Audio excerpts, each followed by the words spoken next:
Thanks all for attending.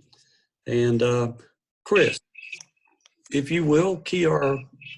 Get started? Please. Yes, sir.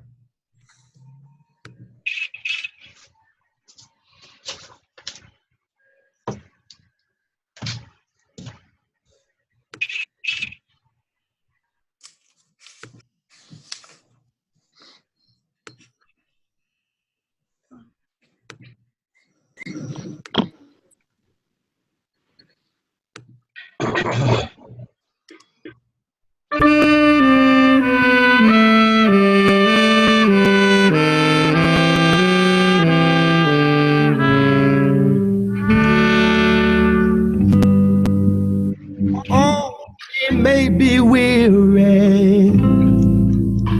Young girls, they do get weary wearing that same old shaggy dress.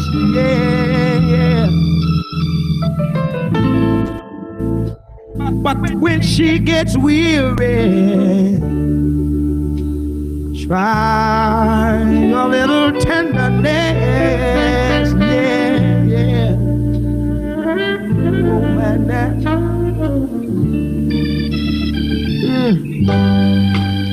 You know I'll be taking care of business every day.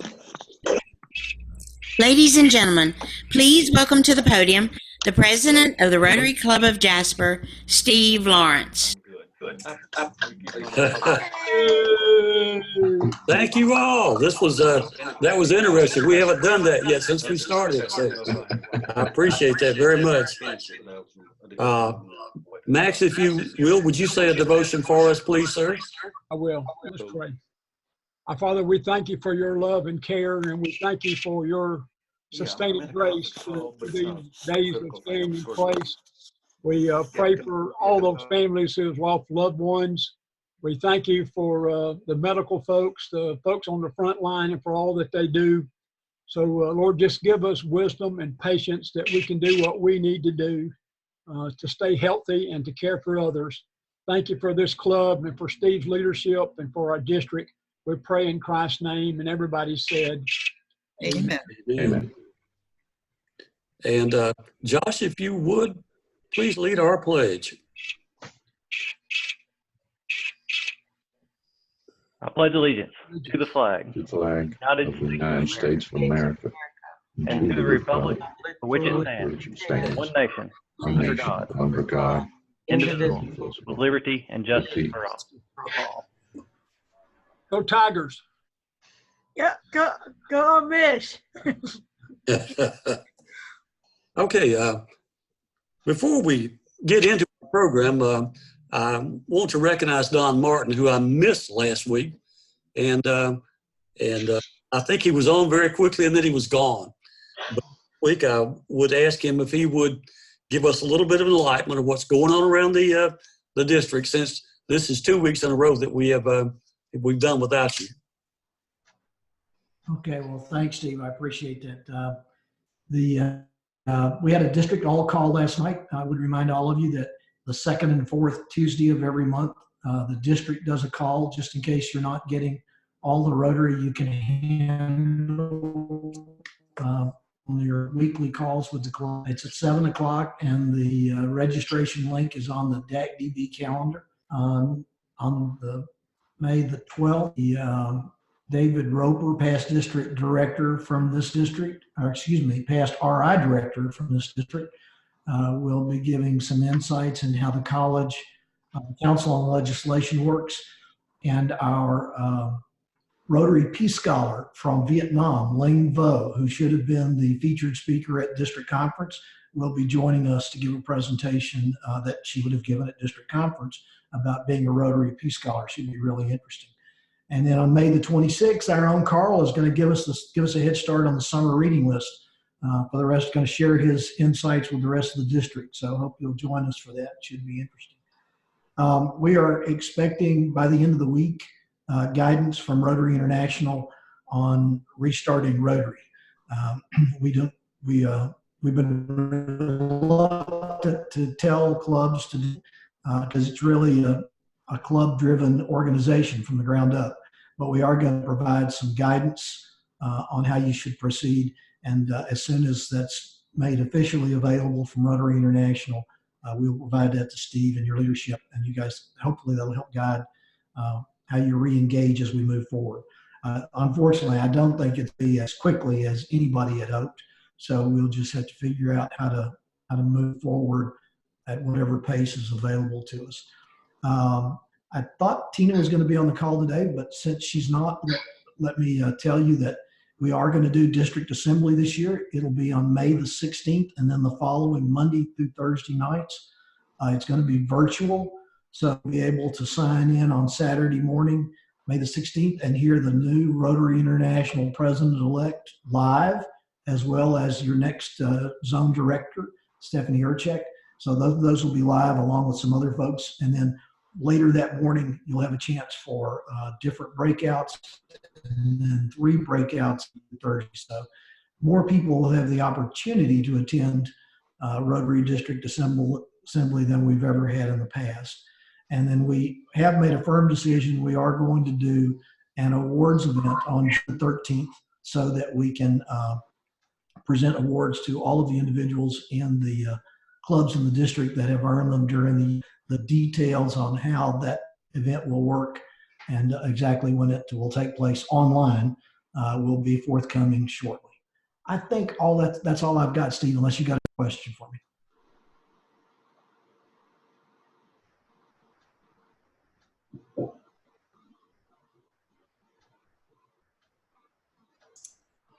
Thank you, Don. I appreciate that very much. I don't think that we can actually hear from Dee Dee at this point in time, although I would love for her to say a few words if she could. But we appreciate her being with us. And moving into our program, before we start a video, Sue, I want to introduce Sue Appleton, our honorary Rotarian, to you. And thank you, Sue, for the program today. We're going to run a little video for you, but before we do that, I want you to just kind of tell us a little bit about what's going on, okay? Okay, so would you like an update on where we are currently? Because I feel like I am preaching to the choir here. This group certainly knows what First Readers is all about. So I can kind of would you like an update of where we are currently? That would be good. Okay, all right. Well, 11 years ago, this program was brought to Pickens County through the leadership of Jeff Downing and the Rotary Club of Jasper. And in May of 2009, we mailed out our first 2 books, but I'm proud to say that in April, this month currently, we mailed out our 130,000th book. That's 130,000 book to a Pickens County child under the age of 5. So currently we're mailing somewhere between 950 and 1,000. It has dropped a little bit, and I'd like to tell you why that's been happening. Mainly, like everybody else, we haven't been able to get out into the community to do any sign-ups. And typically in April or the Easter season, we would go to all the Easter egg hunts, which of course were canceled. So our numbers, we weren't able to find a lot of new kids in the last month or so. And at the same time, every month, we lose somewhere around 25 kids off the program because they graduated. They hit age 5 and they come off the program. And then we usually lose 4 to 5 kids due to the families moving out of our county. Now, if we can transfer them to another program, we certainly do that. But our numbers have then drifted down. It requires us to register somewhere between 25 and 30 kids a month in order to even stay stable. So we're trying to get the word out, and we would love for you all to help us with that by letting people know they can register online. They don't have to see us. They don't have to have a stamp to mail something in. Amazing how many people don't have stamps anymore. But anyway, by just going to www.ferst, F-E-R-S-T, firstreaders.org. And so anytime you see someone you think might fit, under the age of 5, and remember this program is open to all children under 5, we would appreciate passing on that they can register online. So registrations therefore have dropped a little, and that has us concerned, but as soon as we can get back out there into the community, we will. Now, one thing we did do last week, the Boys and Girls Club, hey Cassie, the Boys and Girls Club are passing out about 800 learning kits every Thursday. And Stanton, who is the club director here in Pickens County, made the suggestion that we include something in each of those bags about how you can register online.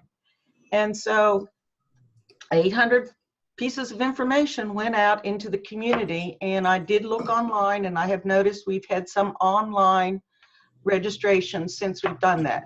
So anybody with any ideas of how to reach out into the community for registrations, please pass that along. Now, you also know, of course, this is the time of year.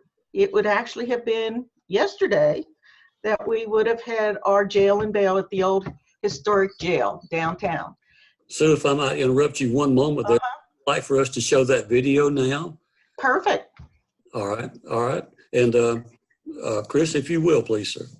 That's a good time to do it. Yes, it is.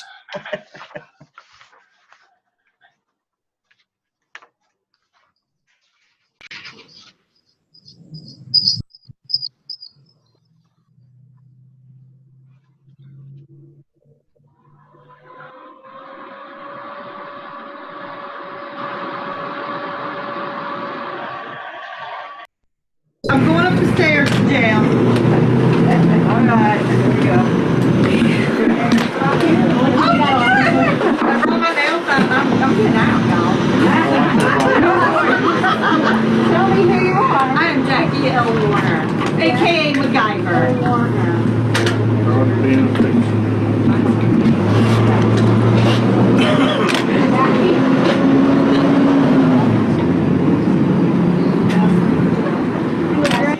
You got a special sock for that ball and chain you're gonna put on her, right?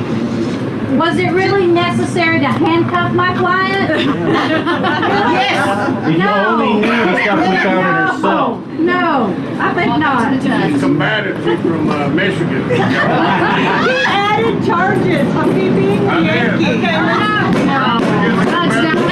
I present to you Jackie MacGyver Elmore. There it is. Here you the Pickens County First Foundation for Childhood Literacy Kangaroo Court is now in session. Let me ask the prosecuting attorney, there's another charge that you're bringing? Yeah, crimes against the Confederacy is Yankee being across the Mississippi. That is serious around here. Let me tell you, we're not going there either. You're in trouble. Of course. Well, Mr. Prosecutor, what have we got here? Well, Your Honor, we're first suspect, but her last name is L. Warner. The L is, we're tracking that in 47 different countries right now. So she's fixing a lot of things in all different places. When she was in her cell, we found this evidence of this MacGyver kit that she was trying to work her way out of jail. So I think the evidence is pretty clear that she's fixing problems globally and in our community. Serious stuff here. Yeah, so... May I see that, Your Honor? Yes, you may. This is not a fixer. This is an expert right here. This is an expert. You can tell by that kit, that's not a fixer. That's an absolute certified expert. Expert fixer.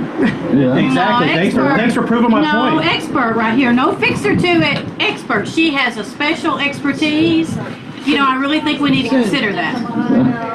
Well, how do you take that into consideration? I mean, that will fix anything. You got tape, you got rubber band, you got string. I mean, think about that. You can probably pick the lock to the cell with this. That's right. No, none of that. No keys in there? There's nothing in there that would pick a lock. No. There's stuff.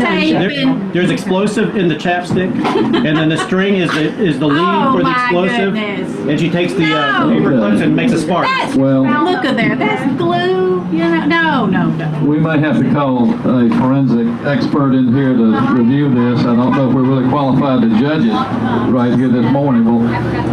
Well, Miss L. Warner, what do you have to say for yourself? I'm not guilty, sir. Not guilty. Her fingers are crossed, Your Honor. She's innocent. I see your hands She's are crossed. innocent. And how are you doing with posting your bail? I'm good. I'm there. And then some. What does that mean? Well, there's money. How much we got? We got over $1,000. Over $1,000. Good start. Wow, how about that? Over $1,000. Okay. Well, that is terrific. No. Because you got a little more money over here that's come in that you don't know about yet, and so that'll help too. And so we will do the bookwork and let you out of here in a little while. Okay. But meanwhile, we would ask you to join us up here. And you're the first detainee to come in, so you get your choice of the seats. Seats. Awesome. I'm gonna sit over here in the sun. We'll have you out soon. And then we'll have you some bread and water. I brought my own water just in case. Your friend. Okay. There, thank you. Don't trust All right. This. Okay. There, step up. This is Trina Care Bear Jones. Thank you. Okay. Well, let me. Here we go. Don't smile at me. Okay, Miss Jones. We're glad to have you here today under these unfortunate circumstances, because I understand you've been charged with a pretty serious crime. And Mr. Prosecutor, what is that crime? Well, she's been, how can I say, doing loans immorally, illegally, and unethically. I object, Oh, Your my Honor. goodness. No way.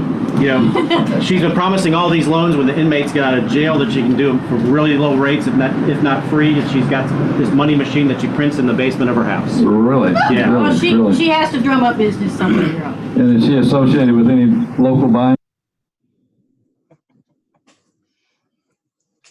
So that's fine. I think that gives you all an idea of how much fun the fundraiser can be on the day. And of course, all of them came up there, and there was a couple that actually pled guilty, which is interesting. Okay.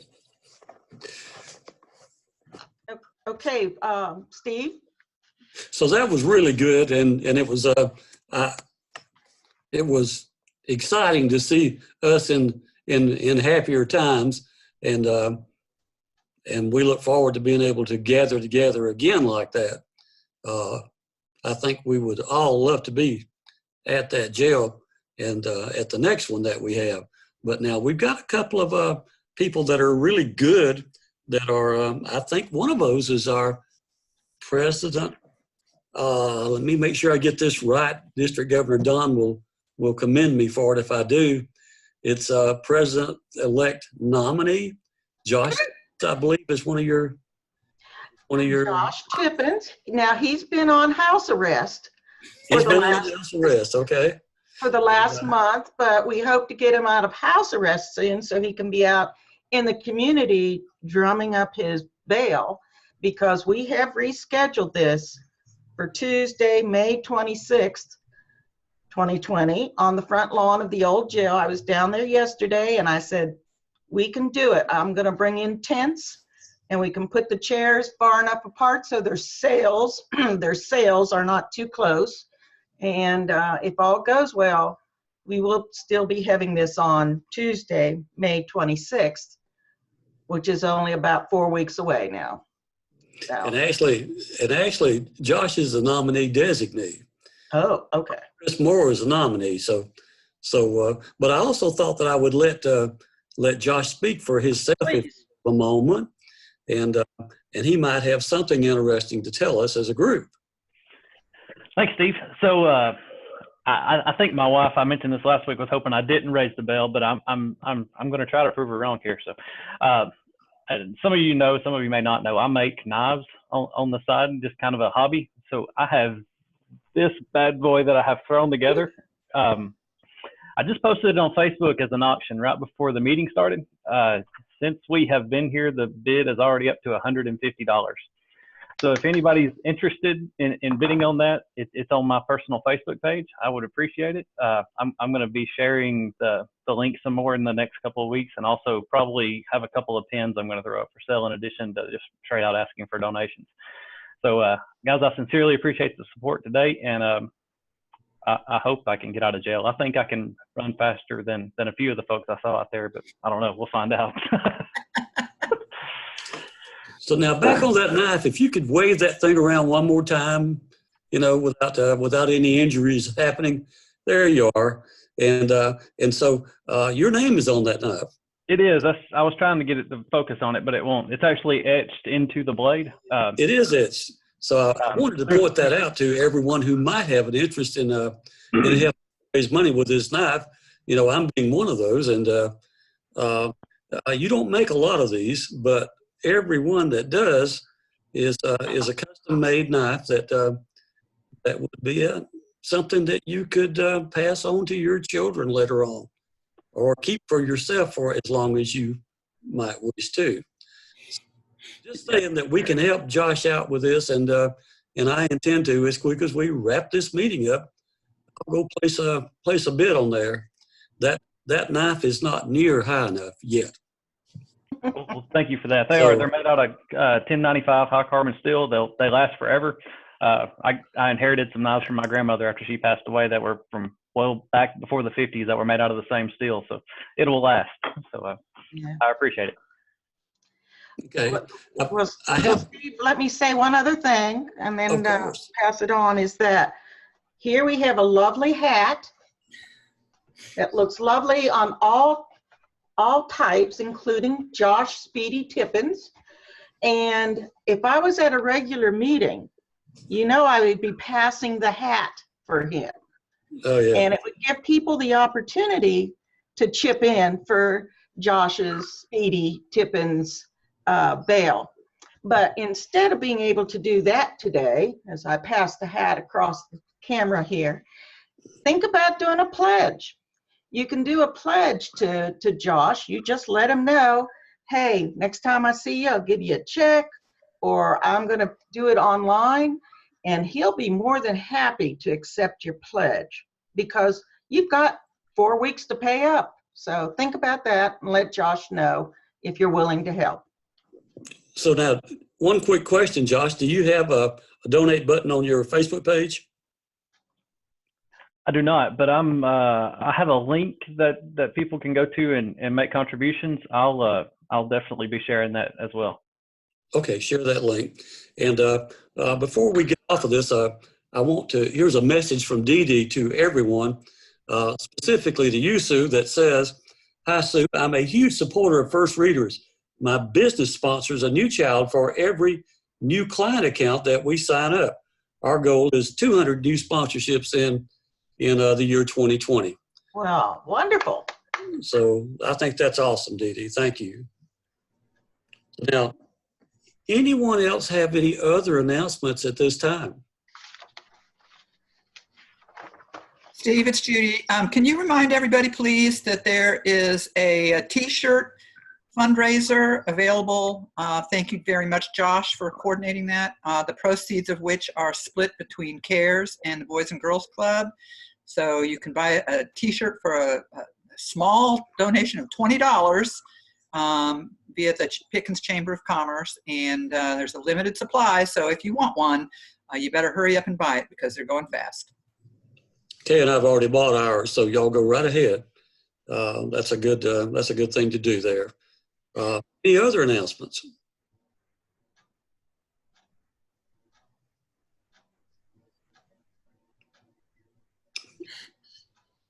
Okay.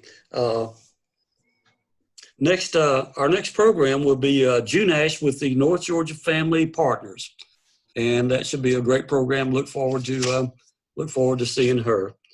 And at this time, if we will, let's put our four-way test up, and if you will, Tippins, unmute everyone.